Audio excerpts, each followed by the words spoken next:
Join us on The Global African while we explore the underreported yet incredibly significant popular revolution in the small African country of Burkina Faso. This is The Global African. I'm your host, Bill Fletcher. Thanks for joining us. It's been said by some that sub-Saharan Africa never got its Arab Spring. Many African leaders take power dressed in a military uniform and then cling to it for decades. With every passing year, Africa's aging leaders become less representative of its youthful population. The relatively peaceful toppling of an entrenched government at the hands of civilian demonstrators is something almost unheard of in modern-day Africa. And for those reasons, the ousting of Burkina Faso's president, Blaise Compaoré, after 27 years in power, rocked the continent. What happened on October 31st is also important beyond Burkina Faso's borders, because during his rule, Compaoré positioned himself as a key ally of Europe and the United States, most recently in the fight against Islamic militants in the Sahel. The U.S. has a military base in the country from which it flies surveillance drones, and France has special forces there as well. After Compaoré fled the country, the military then appointed Lieutenant Colonel Zita as provisional head of state, prompting a new wave of demonstrations to demand the restoration of civilian rule.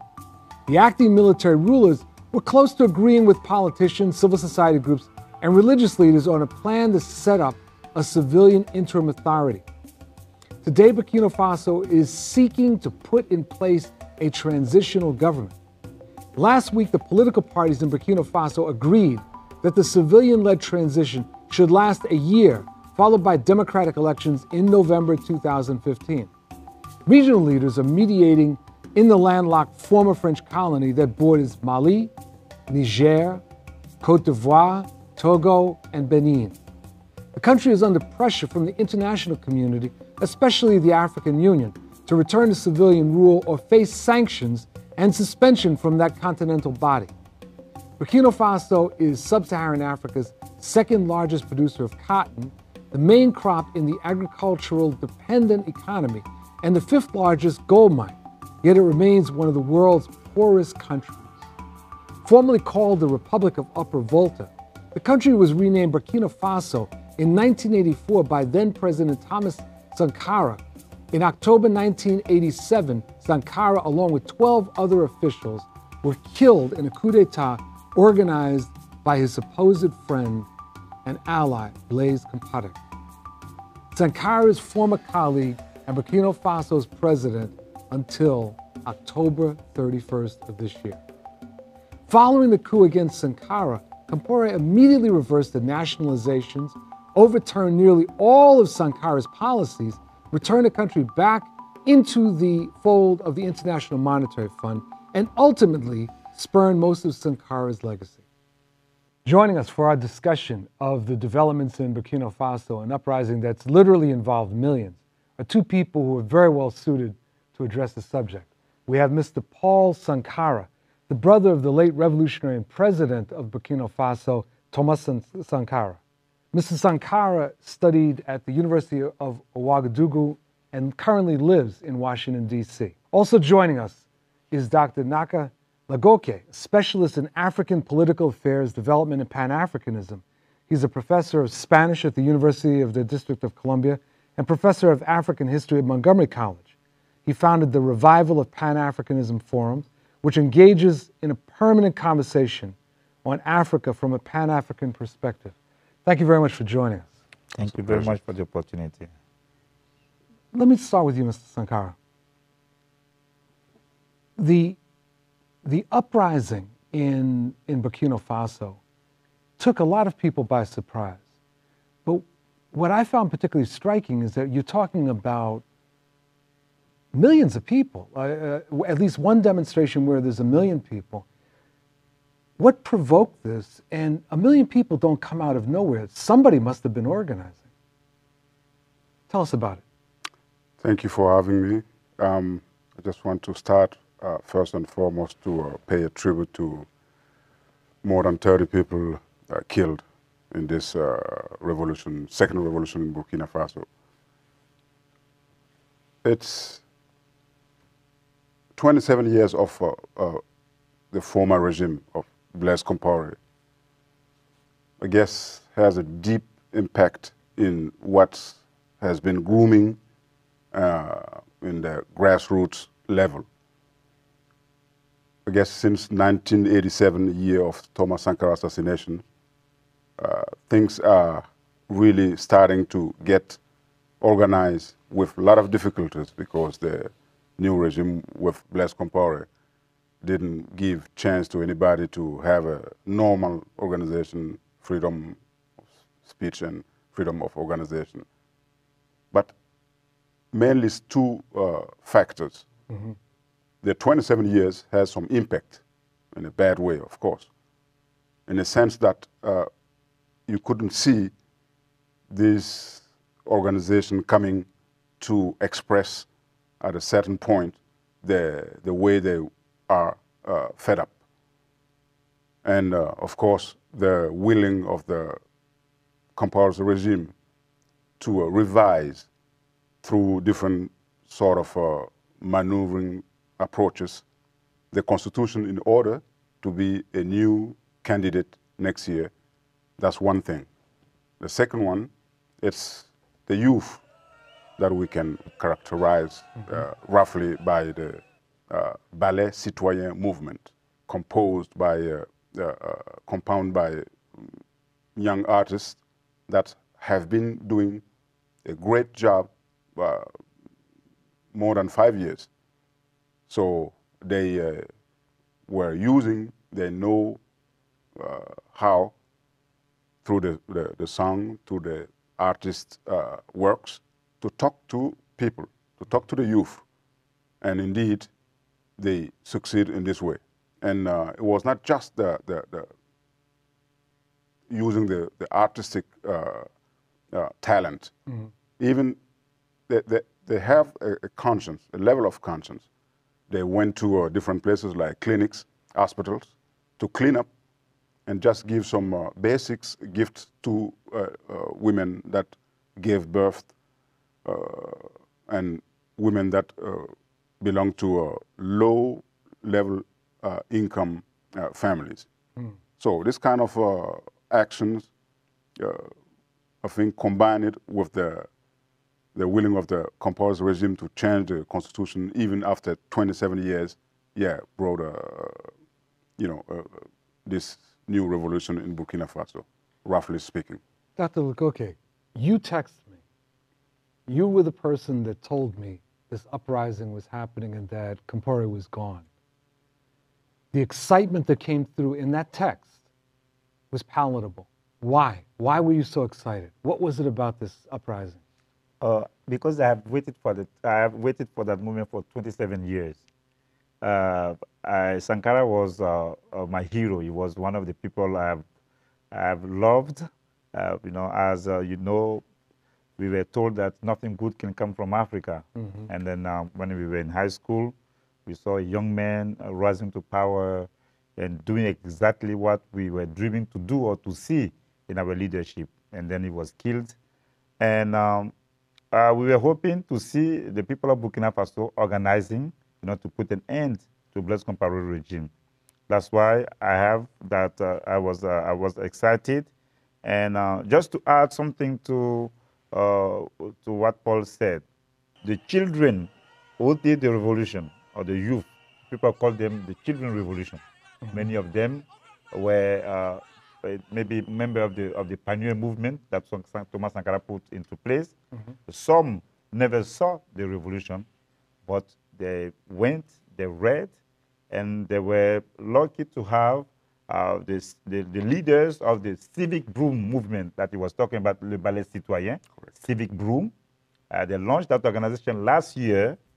So that was like the triggering factor of that energized movement that was going to put an end to Blaise Compaoré's regime.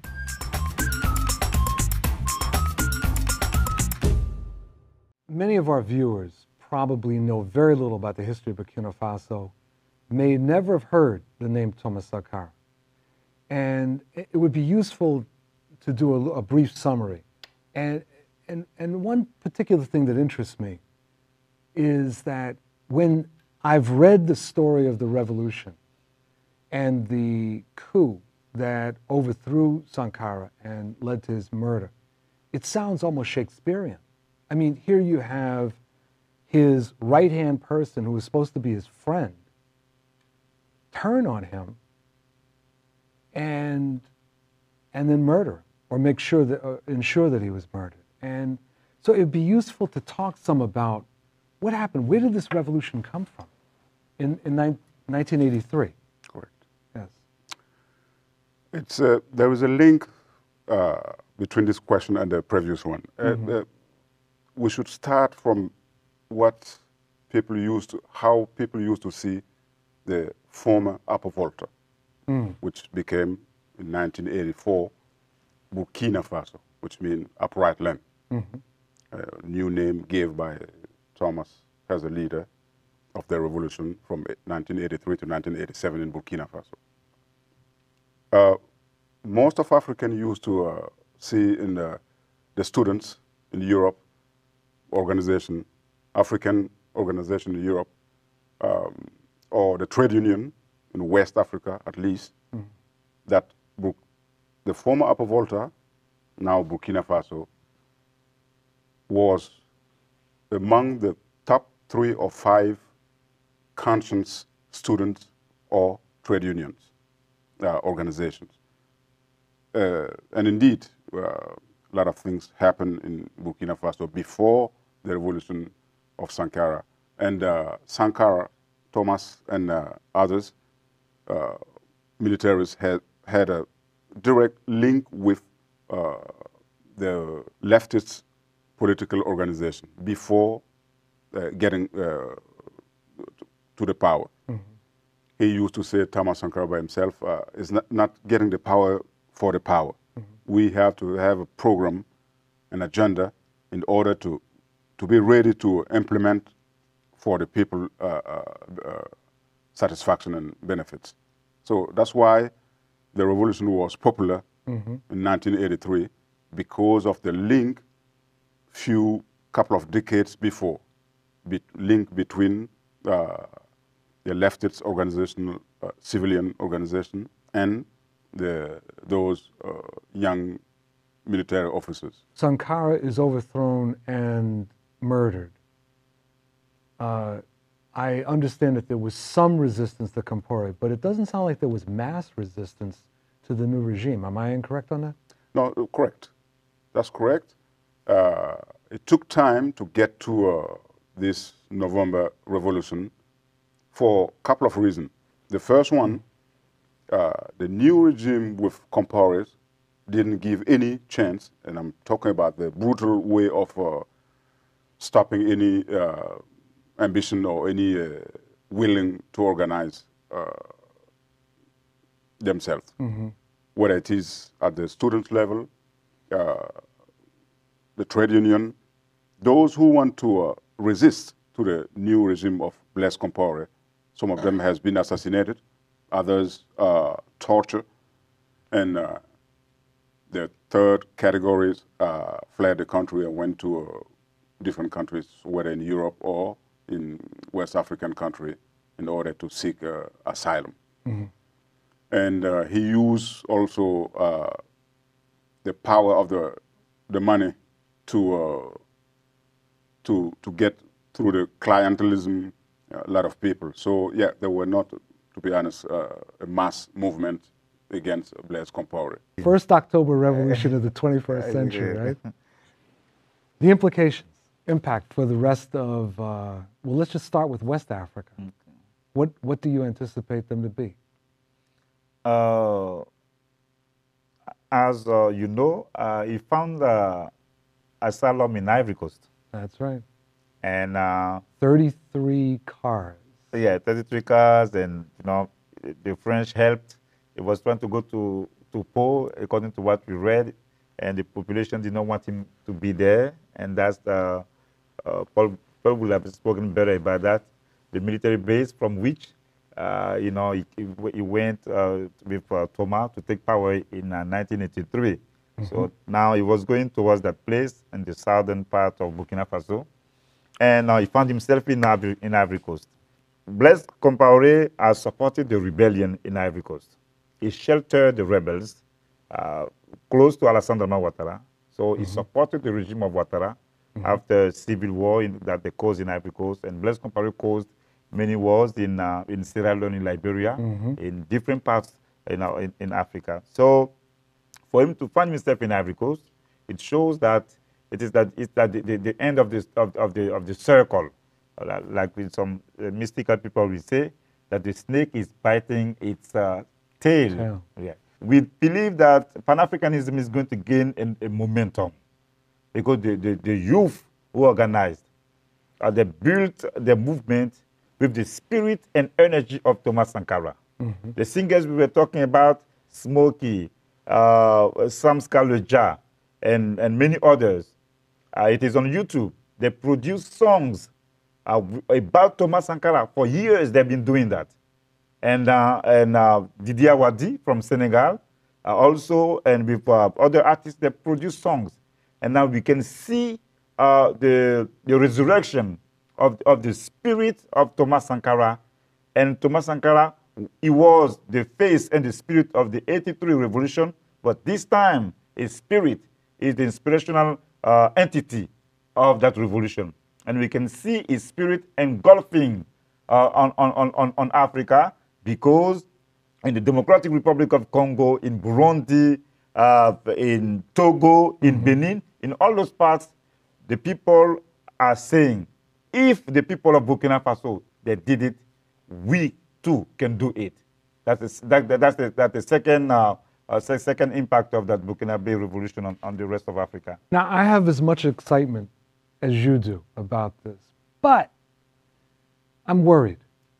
The military in Burkina Faso is not, we're not talking about the left military of 1983. We're talking about a military that has been trained by the United States, where there's been intense cooperation with the United States and France. Why should I believe that the military will just simply walk away at this point? Because it's not just the military, even the political elite over there. They have some strong alliances with the West. The leader of the opposition, Zéphirin Diabré, and Christian Roch Kaboré, who left Blaise Compaoré. He was among more than 100 people who left Blaise Compaoré's party in the beginning of this year. And now they created the MPP, Movement for People's Progress. And Zéphirin Diabré's party, the Union for Progress and Change, UPC. Those two individuals, who are the most prominent figures of the opposition, are not left-wingers. Those people, they have some alliances with the West. So we have to worry, and I respect that. We have to worry about the army and about that political elite. But the things that is different in Burkina Faso is the power of the people. Like you said, 1 million people, that was in Ouagadougou. They did not talk about many other hundreds of thousands of people in Bobo-Dioulasso, in Koudougou, in Ouayugou, in all those cities. I didn't even hear about that. Yes, they were protesting in all those places. It was not just Ouagadougou. Okay. So the people are there, and they are conscious of their power. That's the beauty of the Burkinabe revolution. They're human beings. They may fail, they may falter, but at least the same way the spirit of Thomas Sankara was not destroyed with his assassination, even if that new wave of the Burkinabe revolution has to fail, we will still see that spirit, that revolutionary spirit that is going to inspire the organization and the building of the institution in Burkina Faso. That's why, and despite the challenges you just mentioned, I'm hopeful, and the people seem to know what they're doing. And the chart of the transition has been adopted. It's going to be adopted tomorrow. All the political parties, the army, everyone, they agree on the chart of the transition, and they agreed that the transition has to be led by a civilian. The army has to concede that because of the pressure, internal and external. Are there institutions that have been created in the midst of this revolution to push things forward? Are there new parties or associations or other things that have emerged to advance the revolution? No, not quite. No, I don't think so. It's maybe a couple of parties, political parties, and civilian societies organization. Since Blaise Compaoré clearly, without saying that he will be a candidate next year, 2015, after 27 years on the power, since that time, yes, people found the necessity to organize themselves. That's why Yanka was telling about those who resign from his political party, from Blaise Compaoré political party, and not just, when I say simple quote-unquote members, that's key members of his party. That's about a year ago. No, Like since the beginning of this year. This year. And then the name of some of the people, Prime Minister, former Prime Minister, former President of the Parliament, and the leader of the party. Correct. So the regime was disintegrated. Yeah, it is. Correct, exactly. Yeah, so we saw it, what we see, we've been following that, we saw it coming, and when the time was right, and instead of going through the referendum, and he wanted to go through the parliament, and then after enticing and seducing a parliamentary group of the opposition that switched its allegiance to Blaise Compaoré, in order for him to secure the 3/4 of the votes, to vote the law, and then people say, you know what, that's the moment, and enough is enough. And then they have been organizing since the beginning of the year. Even last year, they've been doing that. Meetings, going from rural areas everywhere, to mobilize people that, the turning point is coming and people have to be ready. Let me ask you one other question. The African Union. The African Union indicated that they wanted the military to move on. Are they playing any more active role? Was that just simply a pronouncement, or are they in any way helping in the process? Now, the African Union as well, United Nations, the United States of America, and European Union said clearly in the beginning that the military should, leave the power recently, quickly as possible, like 2 weeks. At the same time, as has been said by a lot of people, they should do it long time ago with the tools and the power that it have, and this kind of power, like Blaise Compaoré's regime. Let him know that just through the speech and declarations, but use through envoys and they know how to do it anyway. Not bombing a country or using military forces, but all the international institutions, African Union, and industrialized countries could, since like last year, put a real concrete pressure on Blaise Compaoré in order to avoid what's happened. But anyway, we know that as somebody said, in terms of relationship, states and between states and states, there is no friendship. It's just a question of a matter of interests. That's right. Gentlemen, your enthusiasm and excitement is infectious. It's a real pleasure having this discussion with you about such an incredible development on the continent. Thank you very much for spending the time with us. Thank you very much. It was a pleasure. Thank you. And thank you for joining us for this episode of The Global African. I'm your host, Bill Fletcher. Thanks for joining us, and we'll see you next time.